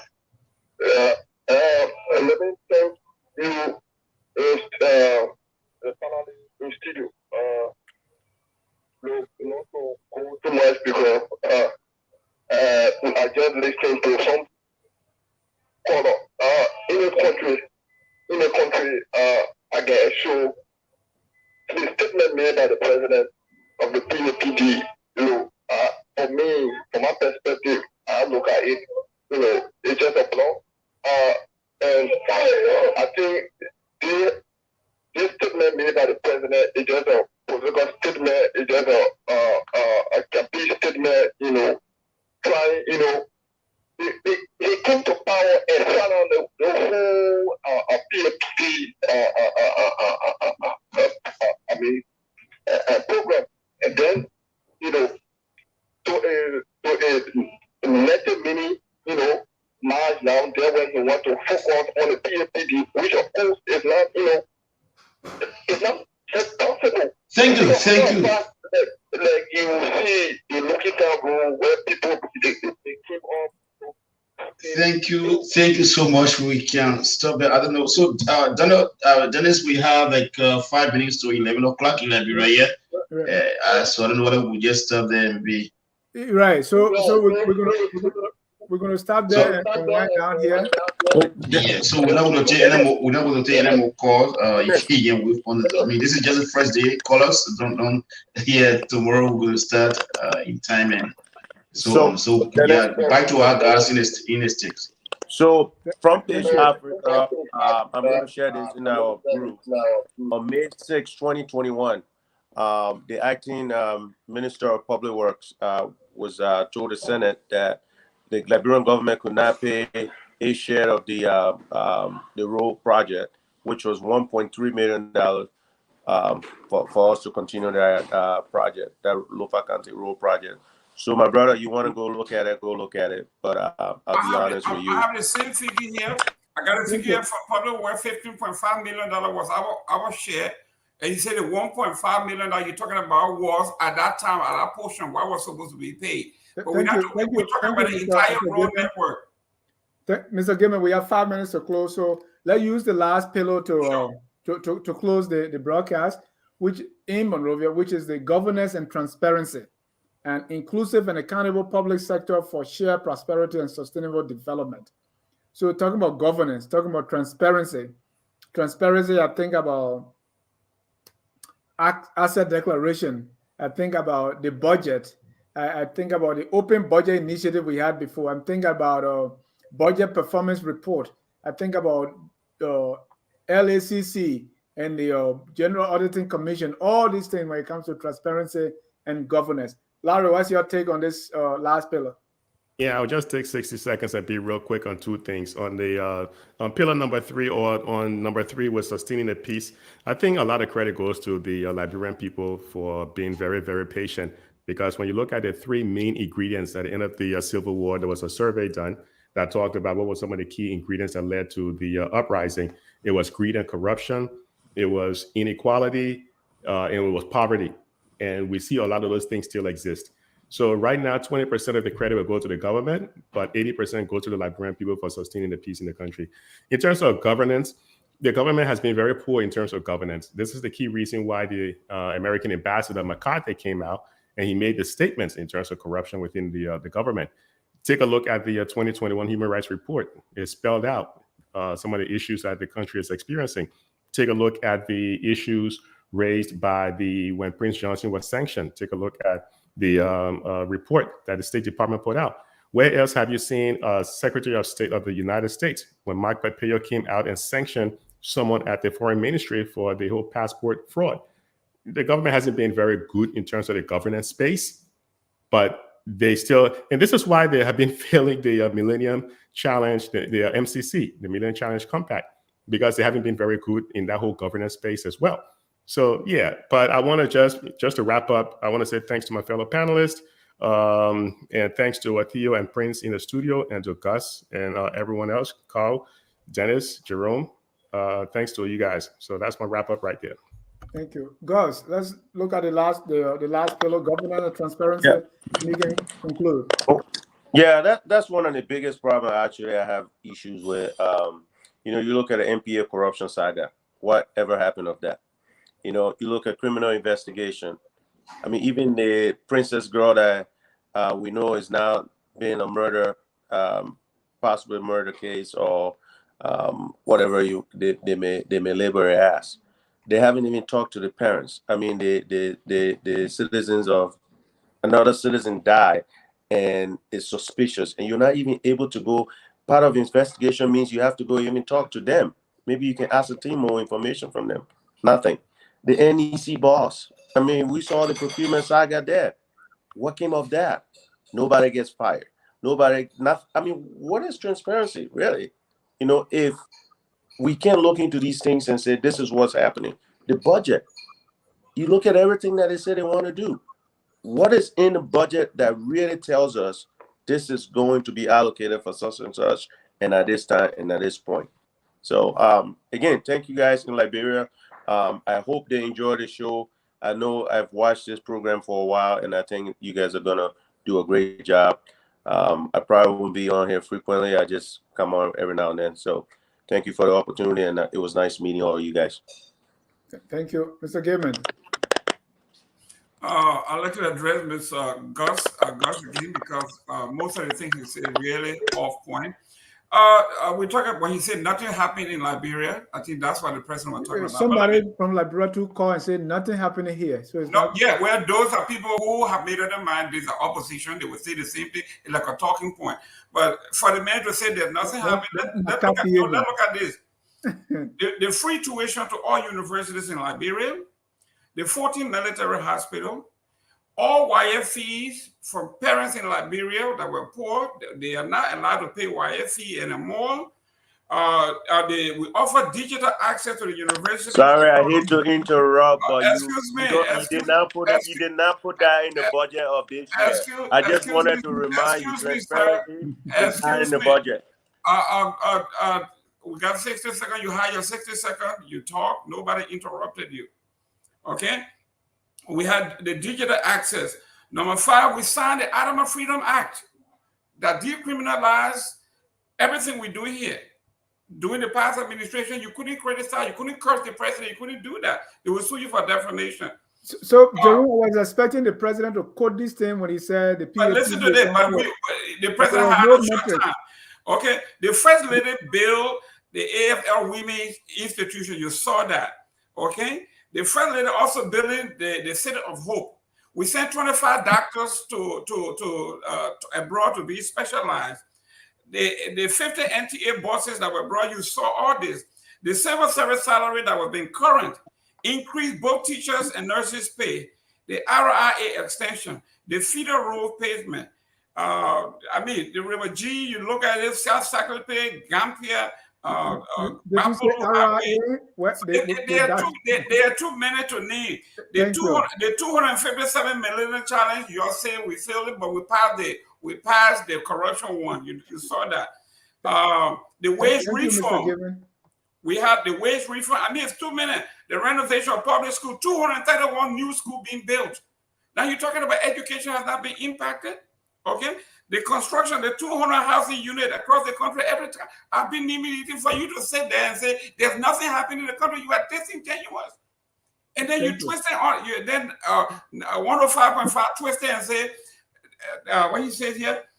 Is the PAPD doing as it's supposed to? And that was not what the president said. You misquoting the president.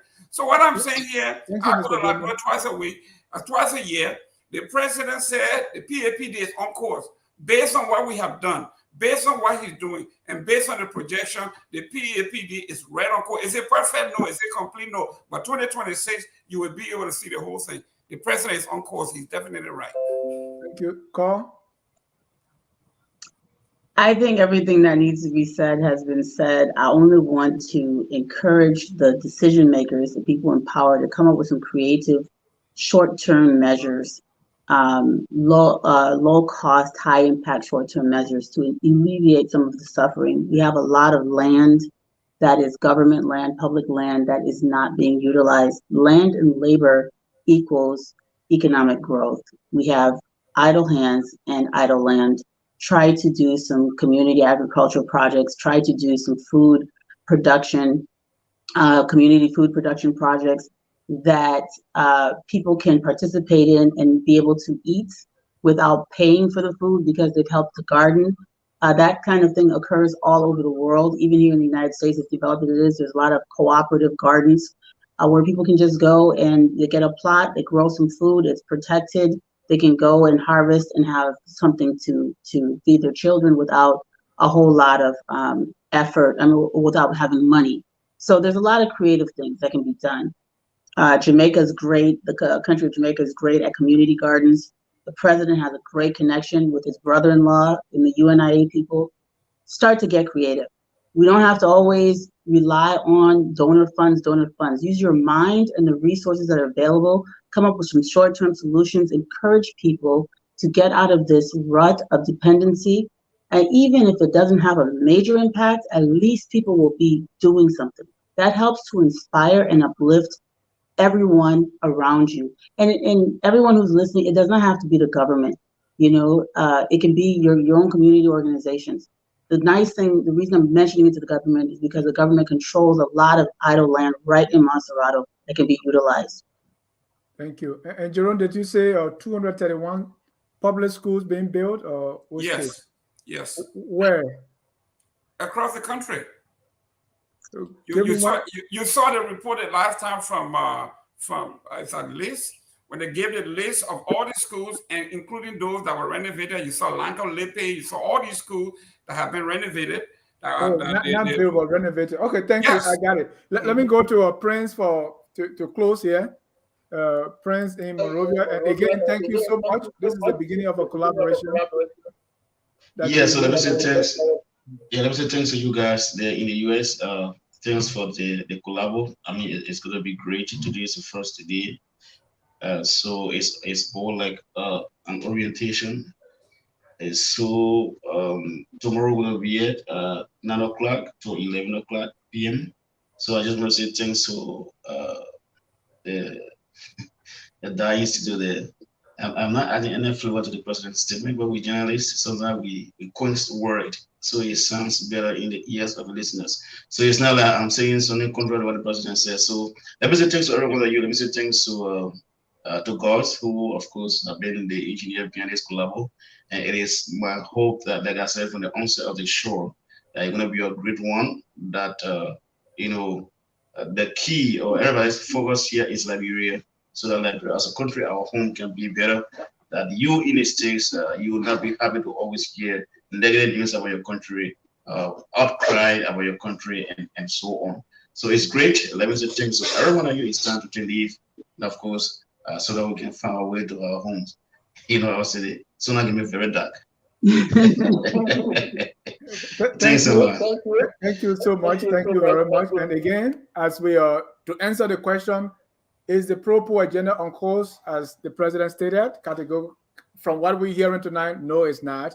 And the president has not even given us any number or any data to tell us that anything is on course. For something to be on course, if we're supposed to have 10 things, at least midway, we should have 5. Then we say we are on course. But if we have 0 or 1, the president cannot claim that. And maybe someone is not giving the president the right information and he has to tell us something, so he's saying it. But it's unfortunate. We hope that the president and his team, they do a little more better so that we can at least know, if he's struggling, we can help and let them ask for help. The reason we are doing this is we are here to help. This is Focus on Liberia in collaboration with Prime FM 105.5.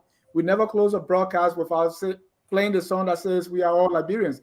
Whether you believe the pro-poor is on course or there's nothing happening in Liberia, we are all Liberians. What is incumbent upon all of us is to do whatever it takes to make our country the glorious land of liberty. Good night and God bless you. We are Liberians. Liberia is our home. Liberian people.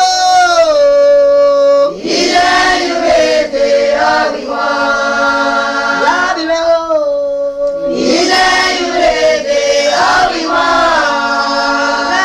Liberia. Oh,